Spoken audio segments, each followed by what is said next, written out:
ဒီနေ့အမက Capricorn မကရရာသီဖွားလေးတွေရဲ့ဇယက်တဘာဝလက္ခဏာလေးတွေကိုလာပြီးဖတ်ပြပေးသွားမှာဖြစ်ပါတယ်။ ဒီဇင်ဘာ22ကနေပြီးတော့ဇန်နဝါရီ20ရက်ဒီကြားကာလအတွင်းမွေးဖွားတဲ့သူလေးတွေကိုCapricorn မကရရာသီဖွားလေးလို့ခေါ်ပါတယ်။ဓာတ်တဘာဝအပြင်ပထဝီဓာတ်မြေဓာတ်တဘာဝရှိပါတယ်။ရှစ်ကနန်းစိုးမိုးတဲ့ရာသီကွန်လေးတွေဖြစ်ပါတယ်။မြန်မာလပြာသို့လအတွင်းမွေးဖွားတဲ့သူလေးတွေကိုလည်း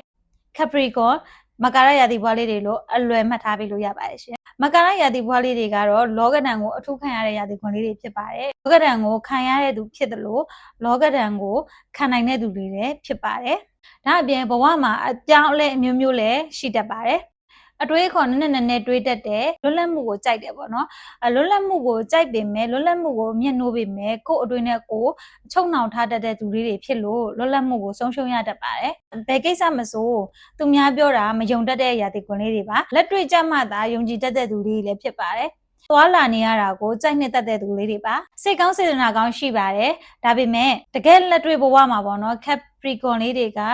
သူတစ်ပါးအတွက်ပဲဖြစ်ဖြစ်ကိုယ့်ရဲ့မိသားစုအတွက်ပဲဖြစ်ဖြစ်အနစ်နာခံပြီးတော့မှဘဝကိုမြုပ်နှံထားတတ်တဲ့သူလေးတွေလည်းဖြစ်ပါတယ်ကိုယ့်ရဲ့အောင်မြင်မှုထက်သူတစ်ပါးရဲ့အောင်မြင်မှုအတွက်ပေါ့နော်ပံ့ပိုးပေးနေရတဲ့သူကူညီပေးနေရတဲ့သူလည်းဖြစ်တတ်ပါတယ်ကံရဲ့အကျိုးကိုယုံကြည်တတ်တဲ့လူတွေပါဘာသာရေးမှာလည်းအယူအဆွဲကြည့်တယ်အယူအသီးတဲ့ဘက်လည်းရောက်သွားတတ်တဲ့ရာသီကွန်လေးတွေပါကိုကျိုးကိုမကြည့်ဘဲနဲ့လောက်ကင်ပေးတတ်ပါတယ်ခံစားချက်ကိုမျိုးသိပ်ထားတတ်တဲ့ရာသီကွန်လေးတွေလည်းဖြစ်ပါတယ်ကိုယုံကြည်ရာကိုသူတစ်ပါးကထိပါလာတယ်ဆိုလို့ရှိရင်လည်းညင်းခုန်မဝင်မလေးတတ်တဲ့သူလေးတွေပါအငင်းတန်တတ်ကြပါတယ်သူတစ်ပါးကကိုယ့်ကိုအညှိုးထားတာခံရတတ်ပါတယ်ကိုယ်တိုင်ကလည်းမခံချင်စိတ်နဲ့ကလစားချေတတ်တဲ့စိတ်သဘောတဘာဝရှိရပေါ့နော်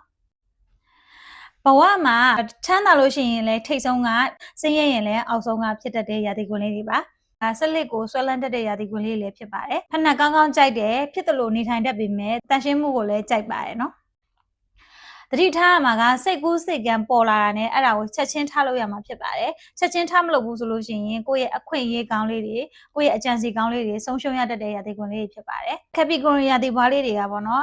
ဂမီးပညာရေးနဲ့လည်းဆက်ဆက်မှုရှိတယ်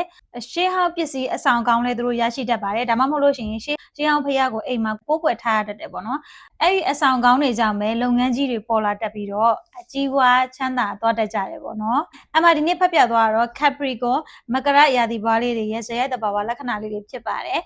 တခြားရာသီကွန်လေးတွေရဲ့အကြောင်းကိုလည်းအမကနောက်နေ့တွေဖတ်ပြသွားအောင်မှာဖြစ်လို့အမကို like and share follow လေးလုပ်သွားပြီးလို့ရပါရှင့် Come follow me, baby.